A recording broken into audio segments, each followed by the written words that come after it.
Hello. Thank you for joining me here. As always, welcome. And if you're brand new to these videos and this is the first time or one of the first few times, welcome. If you've been watching for years, again, welcome. This video series is nearly 4 years old. It began as a live stream in January of 2021 on the online platform Enlightened World Network, where, by the way, you can still find it, and you can also find it right here as you have on this YouTube channel. So, welcome, whatever your background is, and whether in fact you're a course student or not. Consider that you were meant to be here, and it is no accident at all that you're watching this. So, let's take a look at one of the foundational ideas here in A Course in Miracles, and one that we really do find we need to talk about often because it can boggle the mind. It's one of these that we find, especially at first, really kind of difficult to grasp, to say here in the world, to wrap our heads around. Well, that's the problem, actually. Trying to understand with the intellectual thinking mind that which is completely beyond the intellectual thinking mind. With the intellectual thinking mind and the convention of language, which we're using right now, it just so happens, and it's no accident at all, that we're using one of the most widely spoken languages in the world. This is an international community. So, no accident at all in that. None.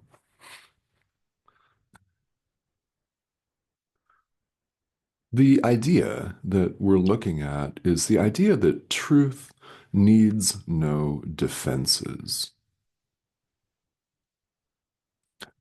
Neither do you. You don't need any defenses. Here in the world, we think we need defenses because it looks like people are attacking us. And you may live in an area that's war-torn or that once was, maybe recently. It looks like we need to defend ourselves against certain attack. And even if that's not the case for you, it is the case for someone else somewhere in the world. And even in what we could deem relative peace, relative tranquility, relative safety, economic comfort, and stuff, we still feel defensive all of the time. In the economic arena, we're by design pitted against one another. One business is in competition with another business, and therefore we see one individual as in competition with another individual. Our neighbor's going to take our stuff. They're going to take our business. They're going to take our clients and customers away from us. Defend, defend, defend, preemptively strike. And you see how this plays out. It plays out in our relationships where we obsess about what a person may or may not do when we show up at work in the morning or something. And we spend all of our time worried about that. What if it never happens? And which is often the case, that we expend ourselves, that we frankly waste our time worrying about a future event that never takes place. So we feel a constant need to be defensive. When we feel defensive, we have identified ourselves with an illusion, with something that simply isn't true. Individuality, ego, that it's not true. When you feel defensive, you can be certain that you have identified yourself as an individual, an ego, an individual self-sustaining survival unit, something like that. You can rest assured. This is only uncertainty that actually needs defenses. So we'll talk more about what this actually means because it's very, very important. When you feel like you're an individual, you identify with, well, starting with the physical body as you. And moving on from there, you identify with your height and weight, with your job, with your occupation, with your relationship status, yeah? With your social status, with your prestige, with your gender, with your national origin, your political affiliation, if any, with your ethnic group. Yeah? We identify with one thing after another and we say, that's me. That's who I am. Yeah. All of this stuff. And we feel a constant need to defend it because we constantly feel that it's being attacked. Such is our life when we identify as an ego. And we all do it all the time. If we didn't, this conversation would not be taking place. It would not be necessary at all. We wouldn't need it. This screen wouldn't be here, and it isn't now. But because we have become deeply habituated into this thought system of separation and individuality, we need conversations like this. We need our spiritual practice, of which, by the way, this course is just one of many possibilities. There are many doors. They all lead to the same place in the end. This is but one. You could choose to follow this course or not, as you so elect.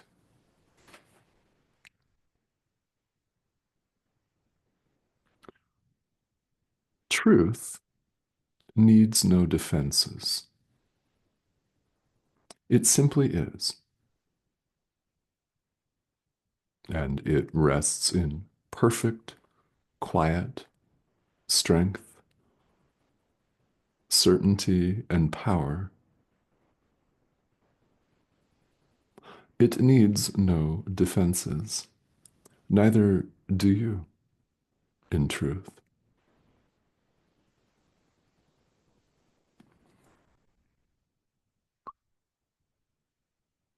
Truth simply is. Another way you could put that in words, reality simply is. Love simply is. God simply is. There is no separation of any kind. This is an idea that certainly gets repeated here on this video series. The reason for that is because it's about A Course in Miracles. There is no separation. We are not separate from our brother. Another way of looking at that, we're not separate from other people or other animals or life forms at all. Yeah, our bodies appear to be separate. That's just an appearance. This course is teaching us to look beyond that, right past it, to the truth, to the essence, the content, the meaning, the truth of what is. We're looking past the illusion to, you could say, the heart of the matter, what really matters. And we're all drawn to this, whether we are presently admitting that to ourselves or not. We're all drawn to truth.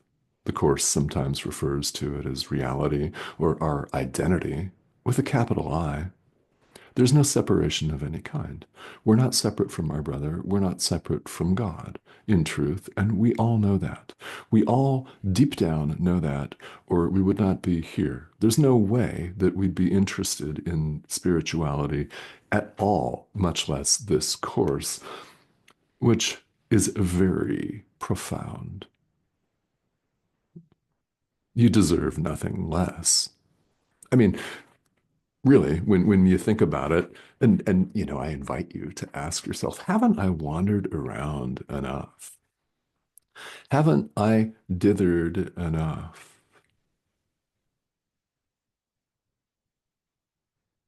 And when you answer, yeah, I have, let's do this thing, as we say here in the world. Let's set the ego aside and awaken to the truth of who we really are. It's a very, very profound decision. And we find because we're so habituated to our individuality that we need to keep making that decision over and over again. Enter the practice of true forgiveness as it's talked about and taught here in this course. It's the foundational centerpiece of our practice of A Course in Miracles because we are so easily pulled back into our habitual tendencies. If this sounds a lot like Eastern philosophy and Buddhism, yeah, it's very similar to that. And the Course uses Christian terminology such as God and the Holy Spirit. It's a universal self-study curriculum. Doesn't matter what your background is. So if you do have a background in Buddhism or Hinduism or some other form of Eastern philosophy, a lot of this is going to seem really familiar to you. And perhaps explain some of the ideas that you've worked with. Now, a number of course students come from a Judeo-Christian background, and they find themselves here. Yeah, it doesn't make any difference. That's the beautiful part of this. Remember, a few minutes ago, we talked about there being many different spiritual paths, many doors, so to speak. They all open onto the same place. All roads lead to God in the end. So, which door you choose to open and walk through is completely your choice. One door is not superior to another. This course is not superior to another tradition, and if it stated that it was, it wouldn't be teaching itself because the message is there is no separation of any kind. There are no divisions, nor are there hierarchies of superiority and inferiority. No separation of any kind means simply no separation of any kind. Levels, gradations, hierarchies, are all completely fabricated. We could choose to set them all aside right now. Though, if you're getting a sense of your own power, excellent. Yes, just yes to that. It's the power of decision right now in the present moment. It's huge. You may say you don't have it. You're exercising that power right now by saying you don't have it. The ego doesn't want to hear that. No, the ego doesn't want to hear any of this. The ego would want to have you go watch something else on YouTube, but you're still watching this, which should tell you everything that you need to know. That you can learn this course and will. Whether you put it down right now and say, yeah, this pixelated image on my screen is wrong, this course is wrong, I can't handle it, I'm going to go back to whatever. You'll come back to your spiritual practice in one form or another because we're all drawn to the truth of who and what and where, by the way, we really are. And I know you know what that is, who it is, where it is. Truth simply is, it's completely indivisible and it needs no defenses. So when the Course insists that defenselessness is strength, this is what we're talking about. This course, it's very important to know this. This course is addressing the mind. Our mind that appears to be split, that appears to be torn, which is why this conversation is happening in the first place. It appears to be torn between the thought system of the Holy Spirit or the ego, between love or fear, and we experience both. Sometimes it's just one thing right after another. Feel great, horrid, love, fear. Forgiveness, condemnation, and blame. I mean, just up, down, up, down, up, down. You can relate. We all go through this. The Course is addressing this seemingly split mind that can make a decision right now in the present moment. There are two choices: one, love; the other, fear. One, truth; the other, illusion; one, the Holy Spirit; the other, the ego. I mean, characterize that in words how you want to. You get the point. This is powerful. You can choose right now. Again, if you choose not to choose, you're making the choice for the ego, of course. Ego doesn't want to hear that. Any resistance that may be coming up, it's the ego. And that's the case all of the time. You may 100% count on that. Truth simply is, it's patient. The Holy Spirit, by the way, does not force, Jesus does not force us to adopt this course. It's our choice. It's our choice. So we can see why such emphasis is placed on this choice. The Course addresses the mind, where the action lies. It's where our work really is. You'll notice it doesn't say anything at all about making changes on the world of form.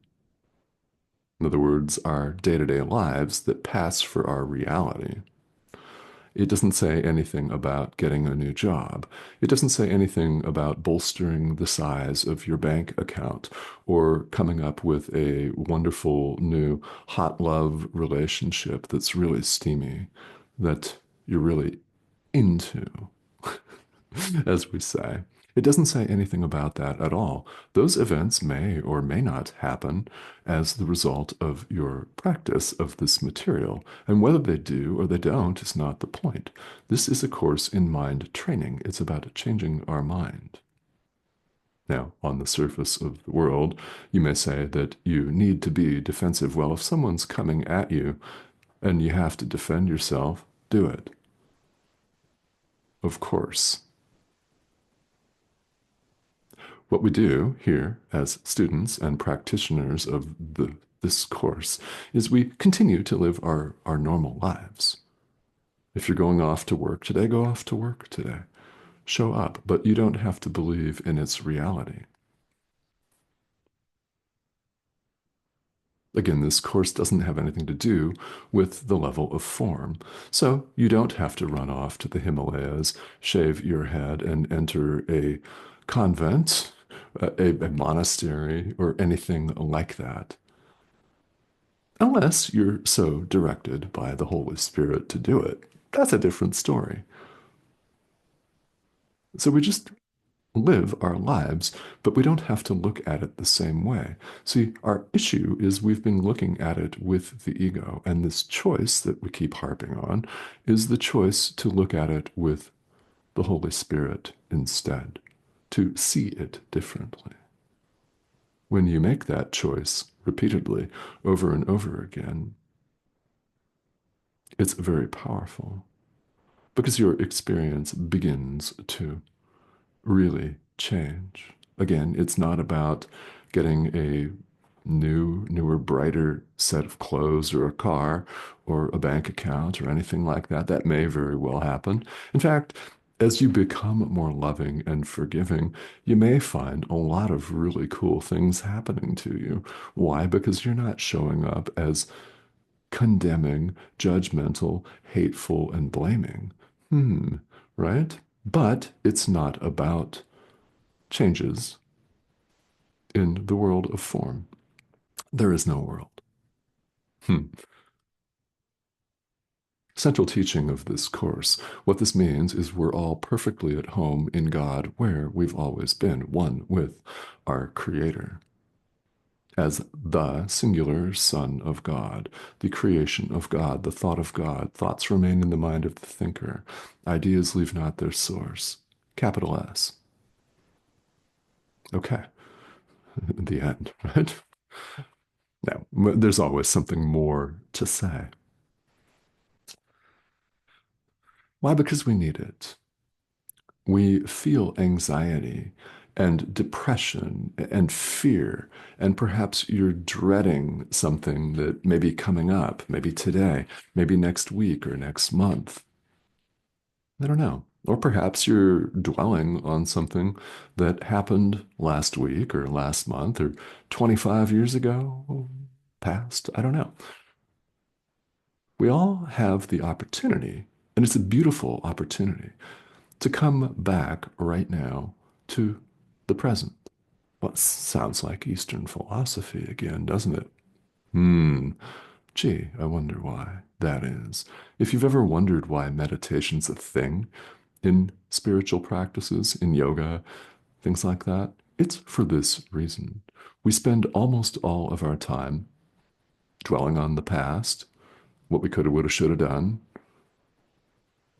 and thinking about the future, what may happen in an hour. I don't know. But we spend all our time going there, don't we? We all do this. I've done it. We've all done it. We all do.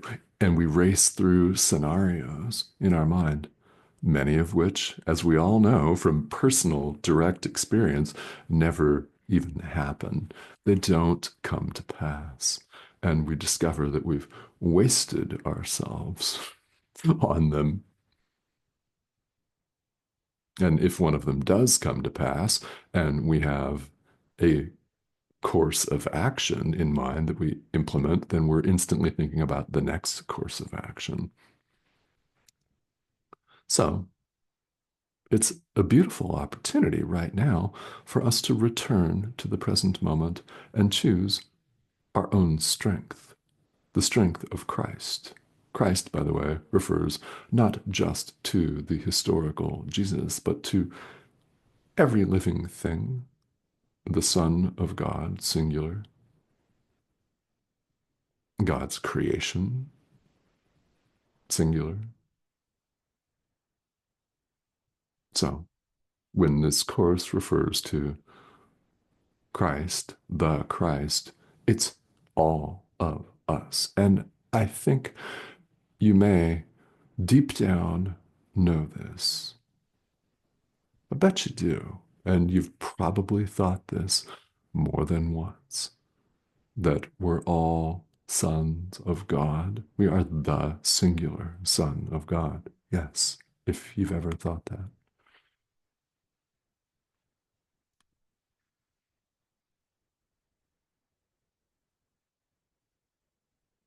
Within you is real power, a force so powerful that it absolutely dwarfs all of the forces of power and control and all of the divisions and things that we've set up in the world.